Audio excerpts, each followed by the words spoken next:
नमस्कार विद्यार्थी मित्र हो, मी आहे संजय सोनार, कला शिक्षक, विद्यापीठ स्कूल कोल्हापूर. मित्रांनो, इयत्ता 10वीच्या जलसुरक्षा या विषयामधील आपण आज पहिलं प्रकरण अभ्यासणार आहोत. पहिल्या प्रकरणाचं नाव आहे पर्यावरण आणि परिसंस्था. वास्तवात पहिली काही प्रकरणं घटक क्रमांक 1 मध्ये म्हणजे जलशिक्षण या घटकातील हे प्रकरण आहे. या प्रकरणामध्ये मित्रांनो, पर्यावरण आणि परिसंस्था यांचा एकमेकांशी कसा संबंध आहे, जल या घटकाचा या सर्वांशी कसा संबंध आहे याचा आपण अभ्यास करणार आहोत.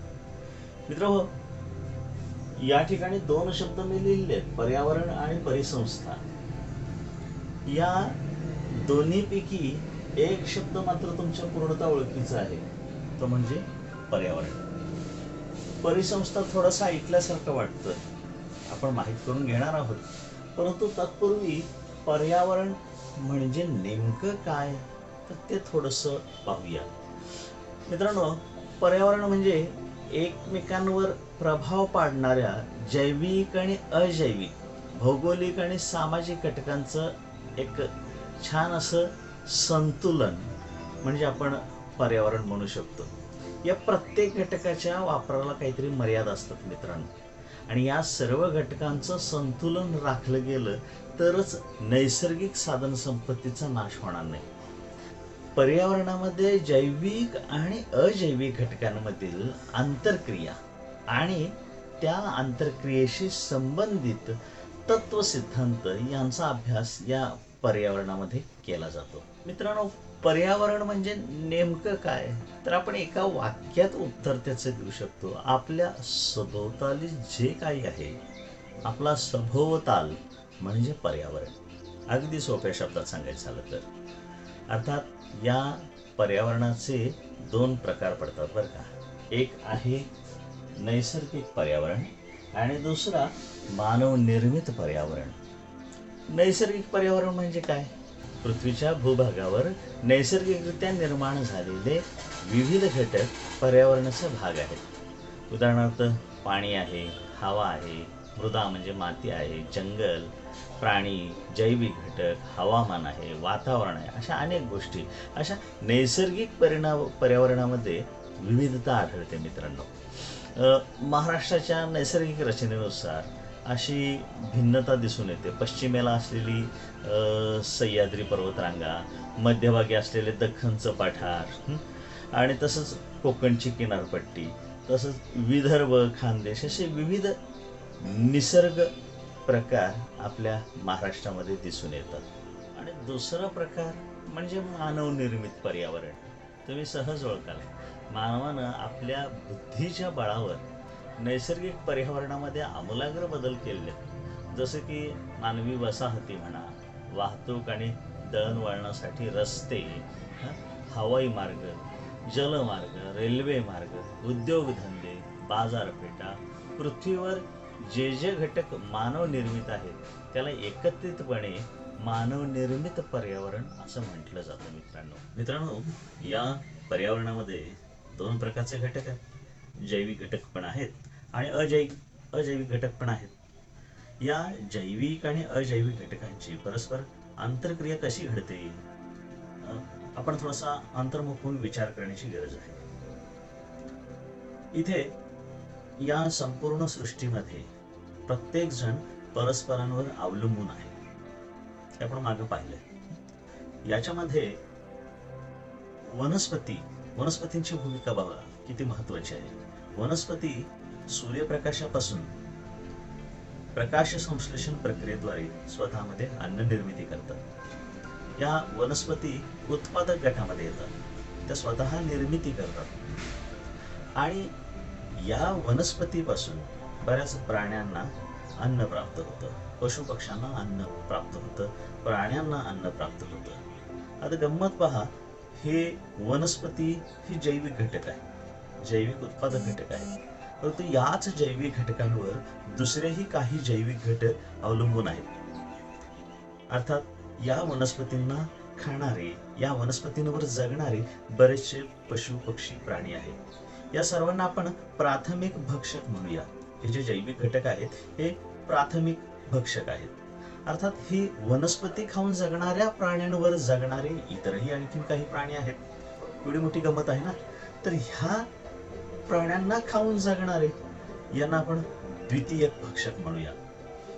आणि मग हे द्वितीयक भक्षक हे सुद्धा केव्हा ना केव्हा तरी संपणार. हे द्वितीयक भक्षक म्हणजे उदाहरणार्थ वाघ, कोल्हे, लांडगे वगैरे हे प्राण्यांवर जगणारे आहेत. पण हे सुद्धा केव्हा ना केव्हा तरी संपतील. संपल्यानंतर त्यांचं शरीर मृत झाल्यानंतर ह्या शरीराचं, हे शरीर सडतं कुजतं, या शरीराचं विघटन होतं मित्रांनो. यातून विविध प्रकारची द्रव्य मुक्त होत असतात. अर्थात ही विघटन कोणामुळे होतं तर सूक्ष्मजीवांमुळे. सूक्ष्मजीव हे विघटक म्हणून काम करतात. ह्या सूक्ष्मजीवांना आपण तृतीयक भक्षक म्हणूया. तृतीय भक्षक, मी तुम्हाला 3 गोष्टी सांगितल्या.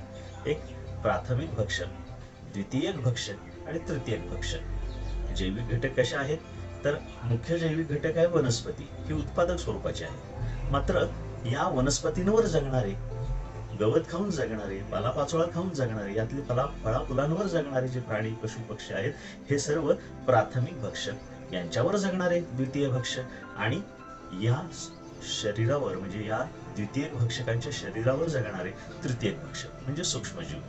अर्थात हे सूक्ष्मजीव शरीराचं विघटन करत असताना या शरीरातून विशिष्ट प्रकारचे द्रव्य मुक्त होतात. उष्णतेमुळे, सूर्याच्या उष्णतेमुळे म्हणा किंवा त्या सूक्ष्मजीवांनी त्या शरीराची चाळण केल्यानंतर, त्या शरीरातील आवश्यक ती द्रव्ये त्यांनी ग्रहण केल्यानंतर जे शिल्लक राहतं, जे शरीराचं ते विघटन करतात, तर त्या विघटनामधून बरेचशी पोषक द्रव्ये बाहेर पडतात. कार्बन डायऑक्साईड बाहेर पडतो, नत्र, जल, खनिज अशा बऱ्याच गोष्टी त्याच्यातून मुक्त होतात. आणि ह्या मुक्त द्रव्यांचं पुनर्चक्रीकरण होऊन जातं. म्हणजे वनस्पती याच गोष्टी पुन्हा शोषून घेतात आणि अन्न तयार करतात. म्हणजे बघा हे चक्र कसं आहे, वनस्पतीपासून पुन्हा वनस्पतीपर्यंत हे जे आंतरक्रिया आहे ही जैविक आणि अजैविक घटकांची आंतरक्रिया आहे. मित्र हो, जैविक घटक तुमच्या लक्षात आले. वनस्पती, प्राणी, सूक्ष्मजीव हे सगळे जैविक घटक आहेत. अजैविक घटक कुठले तर या प्राण्यांच्या शरीरातून जे काही मुक्त होतं ते सगळे अजैविकच घटक आहेत. पोषक द्रव्य आहेत, कार्बन डायऑक्साईड आहे, नत्र आहे, जल आहे, खनिज आहेत, ह्या सगळ्या गोष्टी अजैविक गोष्टी.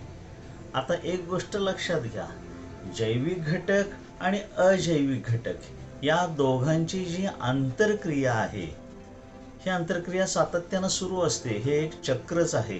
तर जैविक घटकांची आणि अजैविक घटकांची जी आंतरक्रिया असते त्याच आंतरक्रियेला आपण परिसंस्था असं म्हणतो. अर्थात परिसंस्था म्हणजे एक प्रकारचं एकमेकांवरचं अवलंबित्व, एकमेकांच्या साह्यानं चाललेलं जीवनचक्र. ही परिसंस्था म्हणजेच जैविक आणि अजैविक या घटकांचं एक चक्र म्हणजे परिसंस्था. परिसंस्था ह्या 2 प्रकारच्या प्रामुख्याने आढळतात. कोणकोणत्या त्या परिसंस्था पाहूया. परिसंस्था मित्रांनो 2 प्रकारच्या आहेत. कोणकोणत्या? प्रामुख्यानं भूपरिसंस्था आणि दुसरी जलीय परिसंस्था, अशा 2 परिसंस्था आहेत. आता भू म्हटल्यानंतर तुमच्या लक्षात आलं असेल, भू म्हणजे जमीन, जमिनीवर असलेली परिसंस्था. परिसंस्था म्हणजे पुन्हा लक्षात घ्या, अशी एखादी परिस्थिती, अशी एखादी स्थिती की ज्याच्यामध्ये सर्वजण एकमेकांवर अवलंबून आहेत, एकमेकांशिवाय त्यांचं पानही हालत नाही, अशी गोष्ट म्हणजे परिसंस्था. मग निसर्गामध्ये अशा 2 प्रकारच्या परिसंस्था आहेत. त्यापैकी भूपरिसंस्थेचा आपण अभ्यास करतोय. भूपरिसंस्था म्हणजे आपल्या पृथ्वीवर जी उघडी असलेली जी जमीन आहे त्यापैकी साधारणतः 30% भागावर भूपरिसंस्था आपल्याला आढळते. मग या भूपरिसंस्थेमध्ये कोणकोणते प्रकार येऊ शकतात तर गवताळ प्रदेशातील परिसंस्था आपण अभ्यासू शकतो, त्यासाठी वने आपण अभ्यासू शकतो, किंवा ओसाड किंवा वाळवंटी प्रदेश अशा वेगवेगळ्या परिसंस्था आहेत. अर्थात ह्या सगळ्या भूपरिसंस्था आहेत. गवताळ प्रदेशामध्ये एक विशिष्ट प्रकारची परिसंस्था तुम्हाला आढळून येईल. त्या ठिकाणी वाढणारं गवत, त्या ठिकाणी असलेलं पर्जन्यमान, त्या ठिकाणी असलेले प्राणी आणि एकमेकांवर आधारून असलेले प्राणी यांचं सहजीवन, किंवा वने. आपल्या महाराष्ट्रामध्ये जर का बघायला गेलात तर महाराष्ट्रामध्ये अनेक प्रकारची वने आहेत. वने म्हणजे जंगले. तर ही जंगलं कशावर आधारित आहेत? पावसाच्या प्रमाणावर आधारित आहेत. उदाहरणार्थ 360 ते 600 सेंटीमीटर पाऊस पडणाऱ्या भागामध्ये महाराष्ट्रामध्ये सदाहरित वनं आढळतात. किंवा आता उदाहरणार्थ सदाहरित वनं कुठं आहेत आपल्या महाराष्ट्रामध्ये? तर माथेरान आहे, महाबळेश्वर आहे, भीमाशंकर आहे, खंडाळा आहे, सह्याद्रीचा पश्चिम घाट आहे सगळा. त्या ठिकाणी हिरडा, जांभूळ, आंबा, बेल, खैर, रिठा, अंजन अशा प्रकारच्या अनेक प्रकारचे वृक्ष, वनस्पती या ठिकाणी आढळून येतात. मित्रांनो, याही ठिकाणचं जी परिसंस्था आहे ती खरोखर रंजक अशी आहे. तुम्ही इंटरनेटच्या साहाय्यानं अधिक अभ्यास करून त्या ठिकाणची परिसंस्था माहीत करून घेण्याचा प्रयत्न करा. महाराष्ट्रात जी इतर अनेक वन प्रकार आहेत पावसाच्या कमी जास्त प्रमाणावर, उदाहरणार्थ निमसदाहरित वन आहे जिथं 200 ते 360 सेंटीमीटर पाऊस पडतो असा भाग.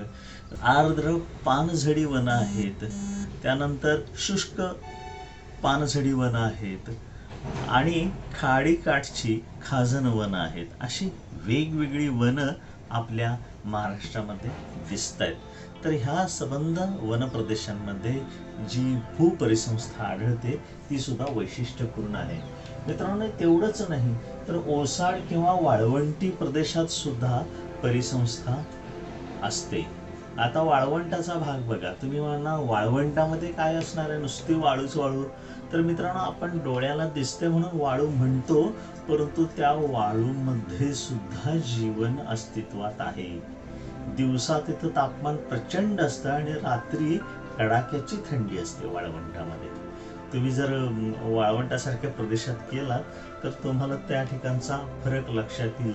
मित्रांनो, त्या ठिकाणी दिवसभरामध्ये प्रचंड ऊन असलं तर काहीही प्राणी बाहेर वाळूच्या बाहेर येत नाहीत. ते स्वतःला आतमध्ये गाडून घेतलेले असतात. जमिनीखाली बरेचसे त्या ठिकाणी सरीसृप वर्गातील कीटक प्राणी त्या ठिकाणी अस्तित्वात भरपूर आहेत.